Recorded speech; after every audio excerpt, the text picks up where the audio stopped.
আসসালামু আলাইকুম। আজকে আপনাদের সামনে আমি এমন একটা জিনিস নিয়ে আসছি, এটা হয়তো বা অনেকেই চিনেন, আবার বেশি আমার মনে হয় বেশি সংখ্যক মানুষই এটা চিনেন না। এটা হলো তালের বিচি। আমরা যে তাল খাই সেই তালের বিচিটা এটা অনেক দিন যদি মাটিতে রেখে দেওয়া হয়, অনেক দিন মাটিতে রেখে দিলে এই যে এরকম একটা শিকড় বের হয়।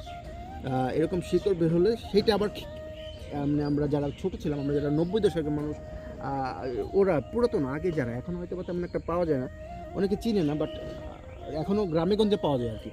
এরকম একটা শিকড় বের হয়, শিকড়টা টেনে তুলে তারপর আবার এটা কেটে এটার ভিতরে একটা সুন্দর একটা জিনিস থাকে, আমরা যেটা খুরমা অনেক মিষ্টি হয়, সেটাও খাওয়া যায়। আমরা তালের আটি, তাল যখন হয় ছোট তখন তালের শ্বাস খাই, তারপর তাল খাই, তারপরে তালের আটিও খাই।